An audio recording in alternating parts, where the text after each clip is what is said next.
স্বামীর অবর্তমানে জোর করে ঘরে ঢুকে গৃহবধূকে ধর্ষণের অভিযোগ। স্বামী বাড়িতে না থাকার সুযোগে রাতে জোর করে ঘরে ঢুকে ধর্ষণের অভিযোগ উঠল প্রতিবেশী এক ব্যক্তির বিরুদ্ধে। শনিবার রাতে ঘটনাটি ঘটেছে ময়নাগুড়ি ব্লকের চরচুরা ভান্ডার এলাকায়। দোষীর শাস্তির দাবিতে রবিবার ময়নাগুড়ি থানায় লিখিত অভিযোগ দায়ের করেন ধর্ষিতা ওই মহিলা। অভিযোগকারী সূত্রে জানা গিয়েছে, তার স্বামী কর্মসূত্রে ভিন রাজ্যে থাকেন। বাড়িতে বৃদ্ধ শ্বশুর শাশুড়ি এবং এক কন্যা সন্তানকে নিয়ে তিনি থাকেন। বাড়িতে তার স্বামীর অবর্তমানে এদিন রাতে প্রতিবেশী সৌরভ সরকার জোর করে তার ঘরে ঢুকে বলে অভিযোগ। গৃহবধূর মুখ চেপে ধরে তাকে ধর্ষণ করে বলে অভিযোগ। এরপর বিছানায় শুয়ে থাকা ওই গৃহবধূর কন্যা সন্তান টের পেয়ে চিৎকার করলে বাড়ির অপর সদস্যরা উঠে আসেন। তাদের চিৎকারে প্রতিবেশীরাও সেখানে জড়ো হলে তারা ওই ব্যক্তিকে আটক করে ময়নাগুড়ি থানায় খবর দেন। ময়নাগুড়ি থানার পুলিশ ঘটনাস্থল থেকে তাকে উদ্ধার করে থানায় নিয়ে আসেন। রবিবার সকালে নির্যাতিতা মহিলা ঘটনার বিবরণ দিয়ে ওই ব্যক্তির বিরুদ্ধে লিখিত অভিযোগ দায়ের করেন। পুলিশ সূত্রে জানা গিয়েছে, অভিযোগ পেয়ে অভিযুক্তকে গ্রেপ্তার করা হয়েছে। পুরো বিষয়টি তদন্ত করে দেখা হচ্ছে।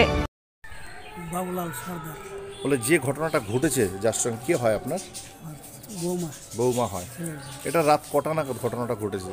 অনুমানিক 12টা একটা হবে। 12টা একটা। মানে আপনারা কিভাবে টের পেলেন? টের পেলাম মানে ওই বাচ্চা চিৎকার, বাচ্চাটা মানে যখন মানে ঘরে ঢুকছে ছেলেটা, তখন বাচ্চাটা চিৎকার করছে। তখন চিৎকার শুনে আমরা উঠলাম। আচ্ছা, ওইটা দেখি ওই যে ঘরে ওই ছেলেটা। আচ্ছা, তারপর আপনারা ধরে ফেললেন? তারপরে ধরে ফেললাম পুলিশকে। তারপরে ধরেন এই আশেপাশের লোক চিৎকার শুনে আসলো, তারপরে ওকে আটকে রাখা হয়েছে।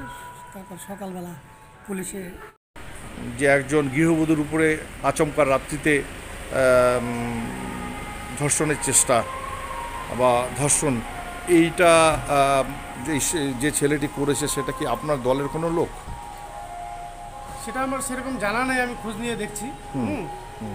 আর পশ্চিমবঙ্গে তো নানানভাবে বিরোধীদের এবং মানুষের উপর অত্যাচার করার জন্য মিথ্যা মামলা দিচ্ছে। আমি পরিস্থিতি সরজমিনে তদন্ত করে খতিয়ে দেখব, তারপরে যা বলার বলব। পুষ্পেন মণ্ডল। বললাম, আপনার পরিচয়? আমার পরিচয়, আমি বুথ সভাপতি, চরচুরা ভান্ডার 116 89 বুথ সভাপতি।